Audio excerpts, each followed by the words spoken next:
২৪ নিউজে আপনাকে স্বাগত। দেখে নেওয়া যাক এখনকার সবথেকে বড় খবর। আমি জাতীয়তাবাদী মুসলমানদের কথা বলেছিলাম এবং আপনিও বলেছিলেন সবকা সাথ, সবকা বিকাশ। কিন্তু আমি এটি আর বলব না।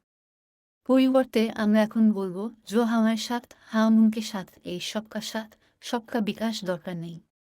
বুধবার কলকাতায় বিজেপির রাজ্য কার্যনির্বাহী সভায় ভাষণ দেওয়ার সময় বিজেপি নেতা শুভেন্দু অধিকারী এমনই বলেন।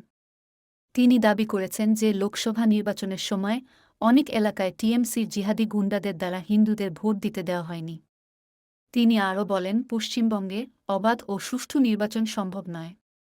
টিএমসির জিহাদি গুন্ডারা তা হতে দেবে না।